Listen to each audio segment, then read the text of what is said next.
به این میگن با فرهنگی یا ول بودن. عجب بابا. ولی اونی که محدوده 1000 تا کار میکنه. سوء استفاده کردن و میمالن هم. من زشت‌تر شدیم. خب داشتیم متاسفم چه چیزایی رو یاد دختر مردم میدین. مگه از بی‌ناموسی و بی‌بخار بودن و بنام روشنفکر در ندیسازم. ما یکم عقب‌تر باشیم. از دور خیلی ما از دور قشنگ خیلی مثلا 10-20 کیلومتری. نگاه کن آخه ما انقدر لک نداریم. تقصیر آیفون 15.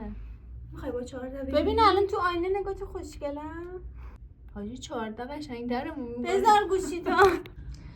سلام علیکم.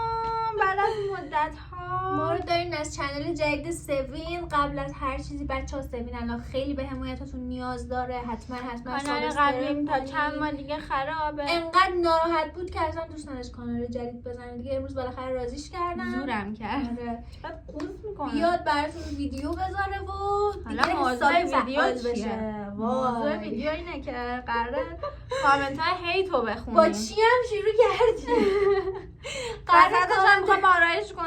قراره کامنت های هیتو بخونیم. کامنت هایی که هیچ وقت بهشون هیچ ریاکشنی تو هیچ جایی ندادیم. نهایتا مثلا یکی دوتا معقولش رو استوری کردیم و ببینیم که جوابمون به اونا چیه و ریاکشن واقعیمون رو به اون کامنت ها نشون بدیم. بریم راجع به این پستم تو اینستا میخوام من بخونیم که نزدیک 7 میلیون ویو خورده با 4 تا کامنت. پستر رو میخواید نشون ببینید؟ بده بهشون. بذار من صداشو میبرم که کپی رایت نخوره. این پستشه که نوشته تا چند وقت پیش حواسمون بود بابام مثلا نبینه که دوست پسر دوست دختریم. الان بابام و دوست پسرم همینقدر با هم دیگه صمیمیان. حالا مورد فربود بابام. آره حالا بریم که کامنت ها رو بخونیم و ببینیم که تا چیا بخونم هست. حالا این پستم خیلی وایرال شده و نزدیک 7 میلیون 8 میلیون ویو خورده. الان ویوشون نمیاره یکم نت ضعیفه. بریم که کامنت ها رو داشته باشیم. کامنت ها رو هم نمیاره. نوشته والا 22 سالته 9 سال با همین، یعنی از 13 سالگی شروع کردی به این میگن با فرهنگی یا ول بودن. عجب بابا. حالا انگار خودش مثلا بچه پیغمبره. به خدا پیگیری کنین از همه بدتر الان. راست میگه. خیلی هم مثلا اصلا بعد من 14 سالم بود 13 نبود. بعد اصلا با یه نفر بودی. به نظر من این که با یه نفر باشی باز معقول تره. الان انقدر هستن که هر دقیقه هی این که از بچگی حالا شروع کنی و اینا مهم نیست. این که از بچگی با یکی بمونی هی عوضش نکنی هی چیز نکنی لاشی هم لاشی بازی هم آدم تو پیدا کردن دیگه. خیلی مثلا به هم نمیخورن یا خیلی ها الان هستن مثلا طرف تو پیج پیویش یا تو مجازیش اصلا عکس هیچ پسری رو نمیذاره ولی تو زندگی با 1000 نفر هست. با 1000 نفر هست و پد من اینجوری میاد قضاوت میکنی. نه دست من ماشاءالله به بی غیرتی. اتفاقا بچه‌ها این که پدر من یا حالا پدر هر کس دیگه بدونه که دخترش با کیه با کی میره با کی میاد پسره رو بشناسه خیلی قشنگ‌تر از اینه که صبح تا شب دخترش بپیچونتش هی بره بیرون بره مهمونی 1000 تا غلط هم بکنه آخرم باباش هیچی ندونه. دقیقا من هر موقع با امیر صحبت میکنم میگم که اگه میخوایم بچه داشتیم و اگه قراره مثلا بچه‌مون دختر باشه تو واقعا باید لیاقت دختردار شدن رو داشته باشی. چه جوری؟ اینکه با دخترت مثل دوست و رفیق رفتار کنی. دقیقاً رابطه‌ای که بابای سوین و خودش دارن اینجوریه که واقعا مثل دو تا رفیقن. یعنی من یه اتفاقی برام میفته زنگ نمیزنم به دوستم بگم زنگ میزنم به بابام میگم چون بیشتر از همه قبولش دارم بهش اعتماد دارم. و اینم بهتون بگم باباهایی که اینجوری رفتار میکنن سفت و سختن باعث نمیشه دختره هیچ کاری انجام نده خونه بمونه میشه. اتفاقا پنهونی میره و کارایی میکنه که فکر میکنه مثلا چه من یه چشم ریمل نداره. میگم چرا من شکلی گرمه مگه تعارضی داشتم ولی درست میکنم. آره دقیقاً وقتی بچه رو من میکنی یا پنهون میکنی الان من همین الان بهتون میگم این ویدیو رو لایک نکن اگه یا تو این ویدیو کامنت نذار. میبینی که همه برعکسش رو انجام میدن. چرا؟ چون کلا بگیم یه کاری کلا بچه‌ای که محدود بدتره. میشه عقده‌ای میشه دور از جون خیلیا و خیلی بدتر از اون کسایی رفتار میکنه که آزادن. یعنی منی که آزادم شاید خیلی کارو نکنم ولی اونی که محدوده 1000 تا کار میکنه. دقیقاً من در 80 ها رو الان دارم میبینم واقعا از تربیتاشون هم کار خلاف میکنه هم با پسرای مختلف در ارتباطه هم دوستای بدی داره هم چه میدونم حالا کار بد دیگه. ولی در 80 الان که ماماناشون یا باباشون متولد دهه 60ان تربیتشون واقعا قشنگه. یعنی من خیلی مثلا اینجوری دیدم طرف با مامانش مثل رفیقه. یعنی من یادم حالا مامان من از یه تایمی به بعد خیلی اوپن مایند و خوب شده بود، با هم مثل رفیق بود، ولی مثلا قبل از بابای منم از اول اینجوری راحت نبود. من خب سنم کم بود اصلا. سن کم که اصلا بحثش جداست. نه ببین من چون سنم کم بود اولی که با فرباد اوکی شده بودم خب بابام نمیشناخت کیه چیه چند سالشه چی کار است اصلا. اون موقع خب خیلی سختگیرتر بود نسبت به حالا بیرون رفتن و این چیزا من. ولی بعد که شناختتش دیگه اعتماد کرد. به نظرم این درسته. ولی حالا بحث سختگیری یه چیزه، بحث بدرفتاری با بچه یه چیز دیگه است. مثلا من اینو توی خدا رو شکر مام باباهای در 80 اینو دیگه نمیبینم. یعنی شاید مثلا مامانه به پسر بی‌اعتماد باشه ولی رفیق بچه‌ش خیلی کمه. من زیاد ندیدم. ولی دوره ما اینجوری نبود. تو مدرسه جرئت داشتی راجع به دوست پسر مثلا زیاد صحبت می‌کردی، به گوش مامان و بابات میرسید، تموم بود کارت دیگه. دوست پسر خلاف سنگین بود اون موقع. خدا من متولد 79 هم. حالا باز زمان من یکم بهتر بود، مثلا متولد 74 75 که دیگه بپرسی می‌بینی چه خبر. نوشته مشکل از باباشه که خیلی یوفه. اینا هم از این فرصت سوء استفاده یعنی چی؟ نمیدونم. سوء استفاده کردن و میمالن هم. چقدر بی‌شخصیته. اون کسی که تمام فکرش از رابطه به این قسمتشه، خب رابطه عزیزم بودای کسی که بخواد بماله باباش باشن نباشن میماله، چه ربطی داره؟ حتی 8 شب به بعدم میشه. والا به خدا انگار به قبلم میشه به بعدم میشه. اصلا ربط به این قضیه نه. دوستی و مثلا رابطه اینا خیلی ابعاد مختلف داره. اونی که به نظر میاد اینجوری مینویسه همه رو به چشم چیز نگاه میکنه، این کارا نگاه میکنه. ببینید مثلا چی مونه، مثلا اینکه من همه زندگیم عزیزی من شدم و اون چیز واسم خیلی بولد شده و اون چیزای جنسیه. چرا همه ما وقتی راجع به چیزای جنسی صحبت میکنیم خندمون میگیره؟ این خنده یه واکنش دفاعیه، چون همه ما از بچگی خجالت کشیدیم راجع به این موضوع. در صورتی که لبم خیلی با بچه خیلی واضح باید صحبت کنی و نشون ندی چیز خاصیه. راحت باشید تو رو خدا. انقدر عقده‌ای بالاشون نیاری. این ویدیو رو به مامان بابا نشون بده. نه بزرگسالم میبینه اتفاقا. تو این کامنت ها خیلی ها مادر پدرن. من نگاه کردم. چون خودشون اینطوری نیستن فکر میکنن اشتباهه. خدا رو شکر خانواده‌ام روشن فکر نیستن. تو این باید بگی من چقدر بدبختم، نه که بگی خدا رو شکر. بعد بچه قیافه‌شو دوست دارم نشونتون بدم اگه حجاب نداره. قیافه دیگه اصلا نباید خانواده کاری باید داشته باشه. 40 سالشه بچه، اصلا تو سنی نیست که بخواد راجع به این موضوع مثلا چیز کنه. نه بچه داره نه خودش بچه است.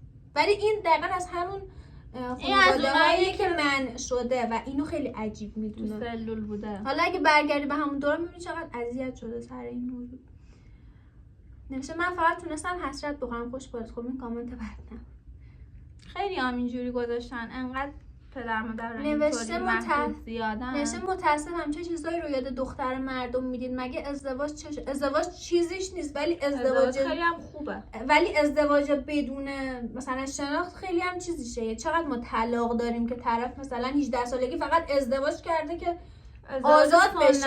اصلا ازدواج کرده که آزاد شه، بتونه بره خونه شوهرش. بعدم طلاق گرفته چون ازدواجش ناموفق نبوده. الان چرا بعد طلاق میخواد آزاد باشه؟ چرا ازدواج کم شده؟ چون محدودیت خانواده‌ها کمتر شده. طرف برای اینکه آزاد باشه نمیره الکی شوهر کنه، میگرده با کسی که آدمشه پیداش میکنه، ازدواج میکنه، خیلی هم خوشبخت میشه. مثلا 10 سال دیگه 10 سال دیگه فکر کنم طلاق خیلی آمارش کمتر باشه، چون آمار ازدواج هم کمتر شده.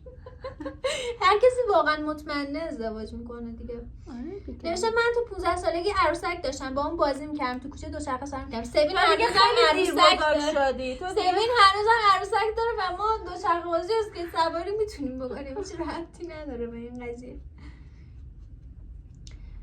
نشه کار به هیچی ندارم، فقط برام سوال خجالت نمیکشه جلو پدرش. نه مگه دارم چیکار میکنم؟ مگه کار شاید اگه تو باشی یه کارایی بکنی، ولی سیبین اینا خیلی عادی اتفاقا بابام انقدر با فربود اوکیه، انقدر دوستش داره، مثلا یه تایمایی که مثلا 2 روز پشت هم کار داره نمیاد خونه، ما میگه فربود کجا، زنگ بزن فربود بیاد، خودش بهش زنگ میزنه کجایی چرا نیستی و بیا ببینیم تو این حرفا. یکی نشه دست بابا چی شده؟ بچه‌ها من راجع به دست بابام یه پست گذاشتم که دیگه همه در جریان میشن، ولی باز یه سری‌ها میپرسن. حالا تو پیجم اگه برید پستش هست. خلاصش اینه که تصادف کرده، ولی حالا داستان کلیشو گذاشتم تو پیجم. نوشته بی‌ناموسی و بی‌بخار بودن ولام روشنفکر در نادی سازی می‌کنن. دقیقاً راجع بی‌ناموسی و بی‌بخار این بودن پدراییه که توی افرادی بیشتره که پنهونکاری از خانواده هاشون بیشتره. نوشته الان زن و شوهر نیستین، این همه گوشی سنگا. عممه. سلام. سلامی دوباره. خانم زنگ زد وقتمون رو گرفت. نوشته وقتی اصلا بر بابات مهم نیستی. اتفاقا براش مهمم که اینجوری رفتار میکنه، وگرنه محدودم میکرد، میموندم تو خونه قصه میخوردم، 1000 تا کارم میکردم بی هواشکی. ولی نوشته اینجاست که میگن همه چی رو بسپر به زمان. این یعنی چی؟ یعنی زمان درست شده. یعنی منفی نیست کامل. آره تا یه مرور زمان درست شده رابطه‌شون. خدا شانس بده. یه پسره نوشته منم مشکلی ندارم خواهرم بخواد با کسی اوکی شه، اگه عاشق بشه خودم پشتش هستم، از اینکه پسر بیاد خونمون هم مشکلی ندارم. درود بر تو علی پناهی. بعد همه برش نوشتن چه خوب چه خوب. نشه ترویج بی‌بندوباری و بی‌غیرتی و فقط فساد. هم مردا این کامنت ها میذارن، یعنی مشخصه که این مردا این فرهنگ و جا انداختن. کسی که این کامنت رو گذاشته یه پسر در 80یه 90 این در 90 حتی. این کلا 9 سالشه نهایت. اسمش ابوالفضل. خیلی کامنت خوبم هست ولی کامنت بعدم قاطیش هست اکثرش، ولی همینه که من بابات بی غیرته و ترویج فلان. نوشته که من با 20 سال سن هنوز اسم پسر و دختر سیو میکنم، خدا شاده با همکار من جلوی بابام جرئت نمیکنم حرف بزنم. خب این به نظرم خوب نیست، یعنی به من ربطی نداره ولی کلا نظر شخصیمه که دارم میگم. به نظرم این خوب نیست که نتونی با بابات راحت باشی، که همش استرس داشته باشی وای الان گوشیم زنگ نخوره، الان یه پیامی نیاد بابام ببینه، انگار وقتی الان راضی میرم داری همیشه نگرانمون راضی، همیشه استرس داری. بابام نفهمه نمیدونم میرم بیرون فلان کنم دروغ بگم، اون دروغ گفتنه همه چی رو واقعا خراب میکنه. یه کار نکنید بچه‌هاتون بهتون دروغ یه بگن. کامنت طولانی هست نوشته همش نوشته افکار قدیمی و پوسیده. من این افکار عزیزم من این افکار قدیمی نیست، درسته تو این زمانه باید دختر پسر یه تایم با هم آشنا باشن، اما نه دیگه 9 سال. من خودم 2 تا دختر دارم و سختگیری هم نمی‌کنم و میذارم به عهده خودش که شریک زندگیشو انتخاب کنه، اما هر چیزی اندازه داره. نمک رو تو غذا زیادتر از حد بریزی شروع میشه. به نظر من این دوست داشتن پدر شما نیست، روشنفکری نیست، کاری میکنید با این کارها هیچ پسری مسئولیت پذیر نشه. عزیزم شما جرأت داری با این قیمت بیا ازدواج بعد آخرش هم نوشته مردم ایران جنبه آزادی ندارن، تو خودت یکی از مردم ایران هستی، از خودت شروع کن و نشون بده که جنبه آزادی داری، از بچت شروع کن، جوری تربیتش کن که نشون بده جنبه آزادی داره. و ازدواج واقعا شاید اصلا سوین الان نمیخواد ازدواج کنه، چه ربطی داره؟ مثلا من یه چیزی بهتون بگم، مثلا یه پستی که میذارم مثلا ما 8 سال 9 سال اصلا تایم طولانیه که ما هم خیلی میان می‌نویسن دفاع مقدس 8 سال دفاع مقدس 8 سال بود، چرا نمیگیرتت، چرا گردن نمیگیرتت فلانه. بچه‌ها اصلا چیز گردن گیرنده‌ای وجود نداره، مثلا شاید اون 2 نفر فعلا آمادگی ازدواج ندارن، اینم بهتون بگم الان خود سوین نمیخواد ازدواج آمادگی کنه، شاید مسئولیتاشو ندارن که فرود میخواد سوین برن زیر یه سقف. خیلی مسئولیت داره، خیلی ولی هزینه ها نترس. سنگینه. مثلا شما که همو دوست دارید واقعا میتونید ازدواج کنید. به آره. نظرم خریدن وسیله خونم کم کم اوکی میشه اگه یه نفر رو دوست دارید، انقدر قصه‌اش کلا نکنید، شروع ازدواج کنید انجام بدید. ترسناکیه. آره سوین یکم هنوز میترسه. فوبیا دارم خب بعضی هم فوش دادن که دیگه تقریبا کامل نشون دهنده شخصیت خانوادگیشه. نوشته بابات خیلی جوونه یا دوست پسرت خیلی پیره. من متوجه نشدم بابات و دوست پسرت همسن نیستن. بابام بچه‌ها 50 آها فکر کنم این سالشه، که ولی بهش نوشتی نمیاد. این که نوشتی دوتاشون با هم مثل رفیق شدن ربطی به سن و سال نداره. من خودم رفیق 40 ساله 50 ساله مامان من با همه دوستام دوست میشه 50 خوب نه بس نه مامانم میگفتن 50 خورده سالش زری ما رو ببر. یعنی یه بار اومدم خونه دیدم یکی از دوستام نشسته خیلی جدی داره گریه میکنه جلوی مامانم. بعد مامانم داشت بهش مشاوره میداد این کارو باز کن اون کارو باز کن اینجوری کن بابا اینجوری خیلی باحال زری. تو کی اومدی تو کی نشستی یعنی اون مامان است که با مثلا بین مامانای دیگه با همه چی الان اوکی میشینه به همه نصیحت و مشاوره میده. نوشته یه پسر نوشته هر دختری میخواد فلان کنه سانسور میکنه. اومده نوشته چه بابای خوبی. خب صف میخورم به این اولا که مردا. این میگم دقیقا این که فقط همه چی تو این قضیه رابطه برقرار کردن میبینن به خدا همه چی اون واقعا این نیست. یعنی تو وقتی میری زیر یه سقف اینو از هر کسی که ازدواج کرده بپرسی بهت میگه. یعنی اون کار مثبت 18 اولویت دهم اون زوجه. یعنی انقدر چیز عادیه و عادی میشه بعد از ازدواج و فقط کسایی که توی این چیزا مشکل دارن و از بچگی راجبش محدود شدن و فکر کنن چه چیز خفنیه کلا رابطه مشکلات دختر دارن راجبش. پسری رو فقط تو این موضوع میدونم. به خدا 1000 تا بعد دیگه داره 1000 تا داستانه دیگه داره. فقط این یه دونه نیستش که هی گیر دادین به این. بعدم با یه نفر باشه خیلی بهتره که نه اینکه هر روز با یه نفر باشه و 1000 جور مریضی و مشکلات بگیری. خیلی دیگه حرف چقدر زدیم. زیاد شده مریضی خیلی دیگه. من که ازدواج کردم دارم میترسم چه برید مایک سرنتون رو بزنید. تو این بچه ها کجا هن؟ نوشته پدرتو بگو کلاشو بذاره بالا ترنم سنگ میزنم. کلاش بالاتر هست. کلاش بالاتر هست که همچین رابطه قشنگی داره. نوشته حالا بابای من بود با تیر میزد طرفمون میگفت برو رد کار. اگه طرف مردا همجنسشون رو میشناسن اگه طرف واقعا آدم خوبی باشه اتفاقا اینجوری نیست. این تصورات توه شاید. اتفاقا انقدر آدم هستن که عاشق مثلا دامادشون هستن رو بری بپرسی تازه متوجه میشی که مخصوصا مردایی که مثلا پسر ندارن خیلی عاشق دامادشون حالا میشن. مامان من انقدر امیر دوست داشت. مامان من از این آدمایی بود که با هر کی دوست میشدم یه ایرادی میگرفت ولی مثلا با امیر که دوست دارم دید جدیه دیگه این کارو نکنه. حالا مادر پدر میفهمن که این آدم اون آدم خوب است که آدم باید دقیقاً و واسه شخصیت رو تشخیص میدن. نوشته باباش اوکی اجازه داده شما چرا فشار میخوری راست میگه دیگه. اینم حرفیه واقعا. نوشته حالا با چه روشی مجبورش کردی بیاد خواستگاری یه پسر اینو نوشته چرا باید مجبوری. این هنوز نمیدونه. بچه‌ها یه چیزی هم هست الان پسر خیلی از ازدواج میترسن ولی همونقدر دختران مسئولیت پذیرتر شدن. یعنی درسته شرایط جامعه بده ولی دختران همه دارن کار میکنن. دختر واقعا مردی شدن. پرنسسا نترسید. ما پشتتونیم. کی نوشته این باباش نیست باباش انقدر کم سن نیست. پاستی رو نگاه کنی خوابیده. بعضی از آدما به همه چی بدبینن. فکر می‌کنه دروغکی میگیم بابا من. چرا واقعا باید دروغ بگم؟ نوشته و چقدر بی‌حیایید شما بعضی قضاوت‌ها حقیقت شماست. گم شو بابا. عباس عکسش رو دارم میبینم از بالا اخوندش عکس گرفت.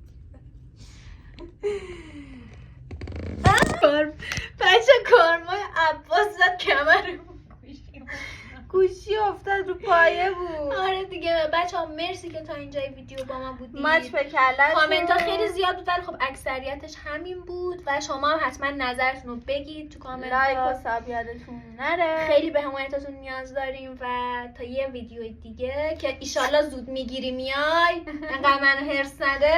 قول دادم تو چنل جدیدم زیاد فعالیت کنم. دروغ میگه. دوستتون دارم. خداحافظ.